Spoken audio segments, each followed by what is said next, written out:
Salut tout le monde, c'est Satanos. Alors comme vous avez pu le constater, l'aventure Illusion of Time c'est terminé. Et je vous avais promis de faire une vidéo bonus qui reviendrait sur les inspirations du jeu, que ça soit archéologique ou mythologique. Et voilà, c'est l'heure, c'est le temps de vous présenter cette fameuse vidéo.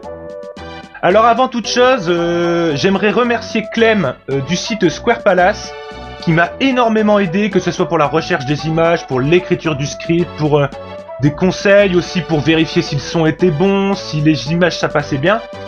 Il a fait au moins 50% du boulot. Alors si vous me remerciez dans les commentaires, n'hésitez pas à le remercier aussi. Vraiment, ce projet est aussi le sien. Autre chose, une dernière chose à dire avant de vous laisser avec la fameuse vidéo. Ne prenez pas pour vérité historique tout ce qui est dit ici. Parce que autant ça peut être inspiré de vestiges de bâtiments réels qu'on peut retrouver et visiter dans la vraie vie, que de récits plus mythiques ou religieux, la Bible, la mythologie égyptienne et puis le continent englouti. Donc c'est pas une vidéo de vulgarisation historique, c'est du mythe et du réel, et tout simplement parce que les développeurs se sont inspirés des deux. Je vous souhaite une bonne vidéo et j'espère que ça vous plaira.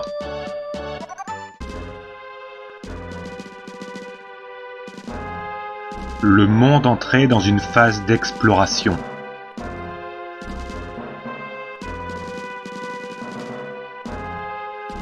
À la recherche de nouveaux pays, l'homme découvrit les vestiges de cultures anciennes.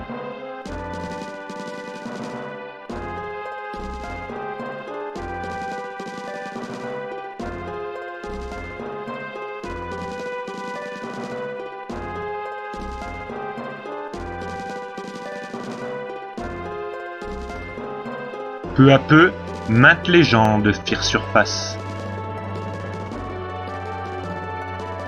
Pour chaque ruine, une légende. Pour chaque culture, une légende. Les ruines révélèrent des vestiges divers.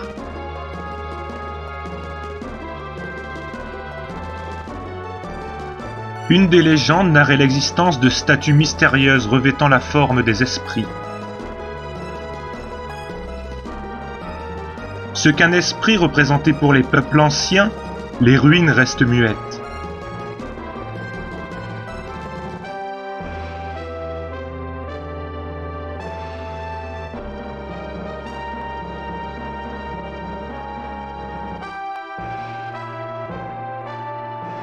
Ceux qui entrèrent dans les ruines à la recherche de trésors disparurent à tout jamais.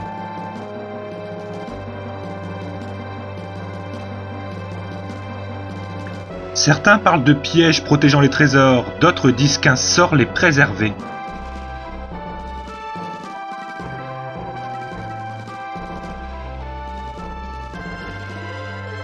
Qui aurait cru que ces ruines seraient le détonateur de grands malheurs ?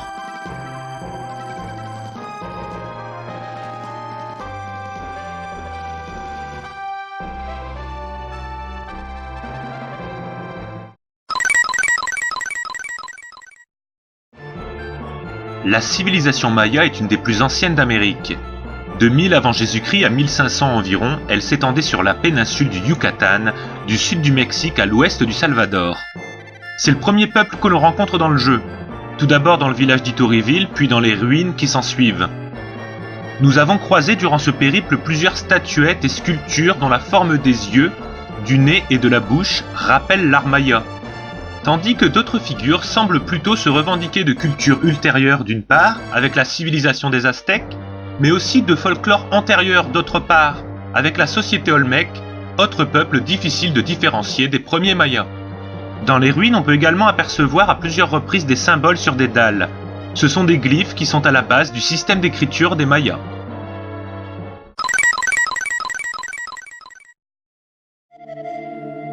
Le peuple Nazca est une autre civilisation ancienne d'Amérique du Sud. Précédant les Incas, elle était basée dans le sud du Pérou et s'est développée de 200 avant Jésus-Christ jusqu'à l'an 600.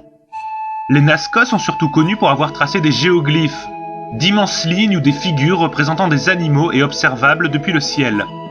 On peut apercevoir l'un de ces dessins pendant l'aventure. C'est un condor géant qui nous a téléportés à Celesto lorsque nous l'avons regardé de plus près. Ces figures peuvent être vues dans la région semi-déserte qui s'étend de la cordillère des Andes à l'océan Pacifique. Elles étaient conçues en séparant les pierres claires des pierres sombres. Il n'est pas encore clairement établi aujourd'hui comment ils purent concevoir ces géoglyphes avec autant de précision ni pour quelles raisons ils le firent.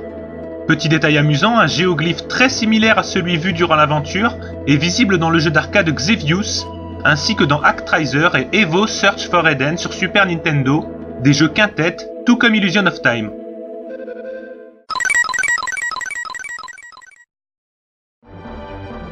Deuxième palais que nous avons exploré pendant notre voyage, Celesto est un labyrinthe constitué de nombreux jardins et situé dans le ciel.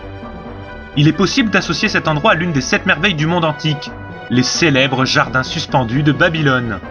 Probablement localisé dans le sud de l'Irak actuel, cet ensemble architectural aurait été construit sous les ordres de Nabuchodonosor II en l'honneur de son épouse Amytis au VIe siècle avant notre ère.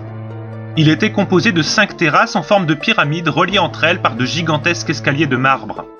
De nombreuses variétés de plantes y étaient cultivées, comme des cyprès ou des palmiers dattiers, et le tout était irrigué par un système de canalisation alimenté par l'Euphrate. On a pu croiser dans les décors du lieu plusieurs indices qui indiquent son origine babylonienne. Tout d'abord des statues ailées et à longue barbe qui représentent des lamassus, créatures mythologiques mésopotamiennes, fruits d'un mélange entre un homme, un lion et un aigle est censé protéger les temples.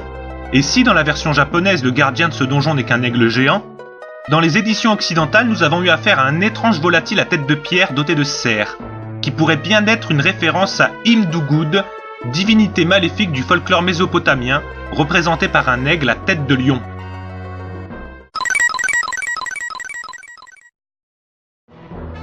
Tout comme son voisin l'Atlantide dans l'océan Atlantique, Mu est un continent mythique qui se serait situé dans l'océan Pacifique et qui aurait été englouti il y a 80 000 ans. Ce continent rappellera quelque chose à ceux qui ont regardé les mystérieuses cités d'or, dont l'un des protagonistes, Tao, est originaire. Au cours de notre odyssée, nous nous y sommes rendus afin de récupérer l'une des statues Exad détenues par les vampires. La représentation de Mu dans le jeu est assez proche de celle décrite dans Cascara et les 7 mondes, d'après le récit d'Ours Blanc, un indien Hopi. Et c'est donc à travers ces mots que je vais vous en parler. Le continent sur lequel mon peuple vécut longtemps a sombré dans la mer, et les gens durent aller sur un nouveau continent, afin d'avoir un nouveau monde pour eux. L'île de Pâques est la seule île sur notre chemin qui n'a pas sombré complètement dans l'océan après notre passage. Certains arrivèrent à Hawaï, une partie du 3e monde qui n'a pas été engloutie. D'autres arrivèrent sur des îles du Pacifique Sud, et d'autres sur une île qui fait partie, aujourd'hui, du Japon, comme je l'ai appris il y a quelques années. Les gens pouvaient soulever d'énormes blocs de roche en tendant les mains sans y toucher. Aujourd'hui, on est étonné et on ne comprend pas. Les gens avaient techniquement un niveau élevé, mais ils n'ont jamais utilisé la force pour détruire des vies. Tout ce savoir s'est progressivement perdu, et les gens ont dû travailler de plus en plus dur. Pour en finir avec les Indiens Hopi, sachez que d'après leurs prédictions, un signe céleste sous la forme d'une étoile bleue annoncera la fin du monde. Ça colle plutôt bien avec la fin du jeu, et il n'est pas impossible que les développeurs aient pu s'en inspirer aussi. A noter que, depuis relativement récemment, 2 réels endroits du globe ont été qualifiés de continents submergés. Il s'agit de Zelandia dans l'océan Pacifique et de Kerguelen au sud de l'océan Indien.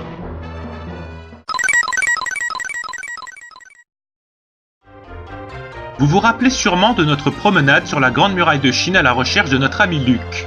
Même s'il est exagéré de dire qu'on peut la voir depuis l'espace, c'est le plus grand édifice humain jamais construit.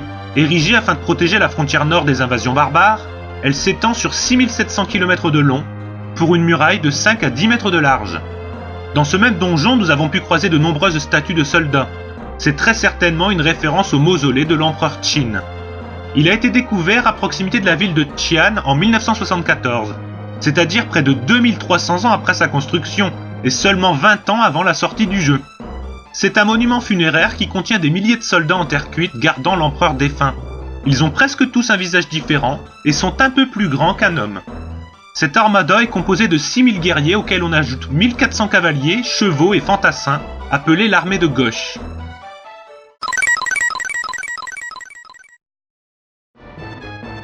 Angkor est un site archéologique situé au Cambodge.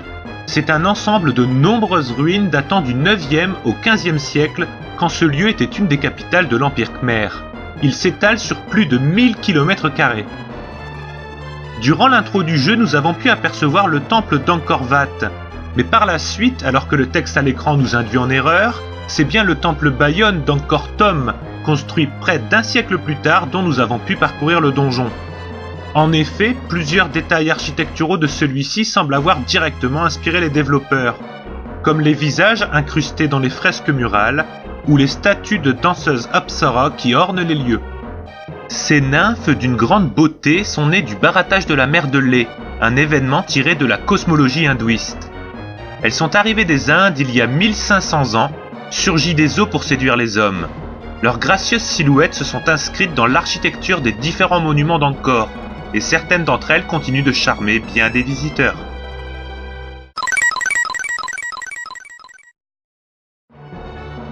Presque à la fin de notre périple, nous avons visité l'inévitable pyramide égyptienne et rencontré le maître des lieux qui n'est autre que la reine Cléopâtre. Cléopâtre VII Philopator, pour citer son nom complet, a vécu de 69 à 30 avant Jésus-Christ, c'est-à-dire près de 2400 ans après la construction du Sphinx de Gizeh, qu'on peut apercevoir pendant le prologue du jeu, et par conséquent loin de l'âge d'or des pyramides. Mais seule la version française du jeu la nomme ainsi. Dans les autres pays, le texte se contente d'indiquer qu'il s'agit d'une reine momie. Il serait peut-être plus logique d'imaginer avoir croisé Hatshepsut, qui est la seule femme à avoir porté le titre de pharaon à part entière.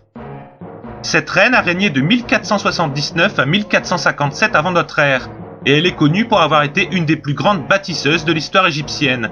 Il n'est donc pas rare de retrouver des monuments à son effigie, notamment à Karnak ou sur le site de Deir el-Bahari. Si l'on se fie à l'apparition du Sphinx de Gizeh dans l'introduction du jeu, le monument que nous avons traversé devrait être la pyramide de Khéops, autre merveille du monde antique et la seule à avoir survécu jusqu'à nos jours.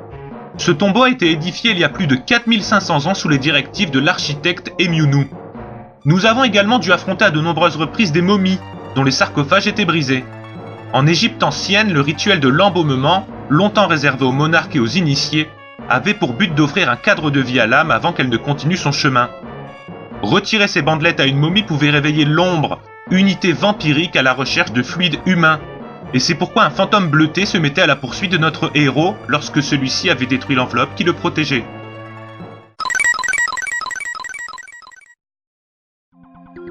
Si le dernier donjon que nous avons traversé avant d'affronter le boss final se nomme la Tour Pandémon dans la version française, il se nomme carrément Tour de Babel dans les différentes versions internationales.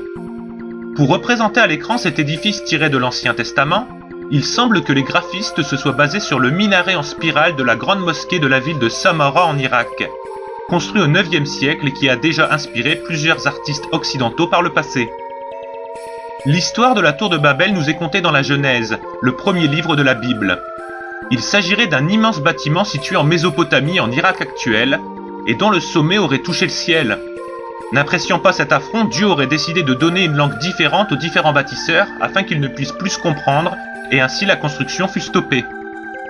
Il est intéressant de remarquer que la métaphore de la tour, utilisée pour symboliser la jonction entre le ciel et la terre, sera encore plus présente dans Terranigma, le jeu suivant de Quintet et suite spirituelle à Illusion of Time. Au milieu du jeu, nous avons fait la connaissance d'un peuple troglodyte, les Séraphins. Tiré de l'hébreu Séraphim, ce nom signifie littéralement les brûlants. Ce sont des anges enflammés au plus haut degré de l'amour divin et qui ont souvent un rôle de messager entre l'humain et Dieu. Il est intéressant de noter qu'une des séraphines rencontrées est représentée jouant de la lyre, instrument sacré par excellence. Autre clin d'œil judéo-chrétien qui n'a pas échappé aux joueurs de la version française, il s'agit bien sûr de notre compère Jonas qui a été avalé par une baleine, alors que nous étions en train de naviguer sur le navire d'or des Mayas. Vous serez peut-être surpris d'apprendre que dans la version japonaise, il n'est pas question du cétacé, mais d'un léviathan. Ironiquement, lui aussi extrait de la Bible, c'est un monstre colossal, à la fois dragon, serpent et crocodile, sans forme bien définie. On le dit capable de modifier la planète, d'en bousculer l'ordre et la géographie, et même d'anéantir le monde. Ça pourrait bien expliquer comment un continent entier abordé plus tôt dans la vidéo aurait été englouti.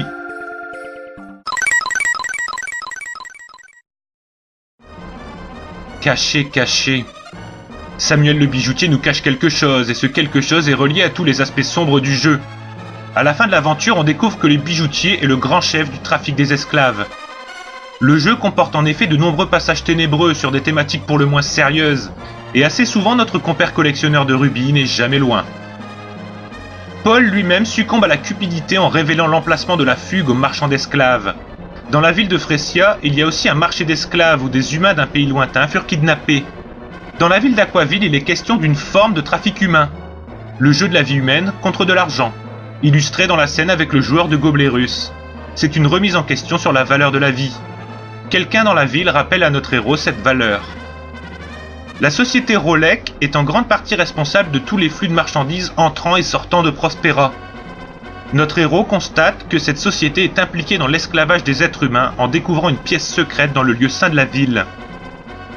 Les esclaves sont toujours dépeints comme sympathiques, ayant souvent été piégés par des négociants pour leur permettre d'échapper aux événements monstrueux dans leur pays, tel le cannibalisme qu'on retrouve à Haute-Octoville et qui fut déguisé en famine par la censure chez Nintendo. Dans la ville de Dao, on voit des femmes broder des tapisseries de luxe qui demandent toute une vie de travail en tant qu'esclaves. Mon ami Clem a, à cette occasion, traduit un article très intéressant de John Friccia. Je vous propose d'en lire quelques extraits, vous trouverez le lien vers l'article complet en description. Ces lieux illustrent à maintes reprises que l'humanité est égoïste et destructrice aussi souvent qu'elle est altruiste et hospitalière. En effet, le commerce des esclaves se trouve presque à chaque étape dans Illusion of Time. Dans la liste historique des mauvais choix de l'humanité, l'esclavage semble être un des pires. Dans un jeu vidéo, c'était donc un choix facile de présenter cet échec sur la manière dont les humains peuvent mal agir. Paul est averti à plusieurs reprises que la seule chose qui le sépare des esclaves est la circonstance. À Frisia, il entend « Ces esclaves ont le même âge que toi. Souviens-toi, il y a des gens partout qui vivent comme ça. » L'homme à Dao dit « Souviens-toi, petit homme, certains naissent dans le malheur. » Un esclave dit catégoriquement « J'ai essayé de ne pas penser. Plus je pense, plus je deviens vide. » C'est un domaine où le script du jeu réussit vraiment à coup sûr. Eric est le seul humain parmi les compagnons de Paul qui risque activement sa vie pour tenter de sauver ces gens qui ont été condamnés pour leur impuissance. Eric ne se réalise pas autant que ses compagnons dans l'aventure, mais il fait peut-être une découverte beaucoup plus importante sur le monde lui-même. Néanmoins, le jeu laisse entrevoir une once de lumière en illustrant que certaines actions peuvent se retourner contre soi, comme lorsque, dans le palais englouti, nous avons rencontré un esclavagiste, se plaignant d'avoir été lui-même vendu aux vampires. Cette vidéo est à présent terminée, et j'espère qu'elle vous a plu. N'hésitez pas à me faire part de votre avis en commentaire et à la partager aux personnes susceptibles d'être intéressées par le sujet. On se retrouve très vite pour un nouveau let's play. Bonne journée, bonne soirée, bonne nuit, et à bientôt!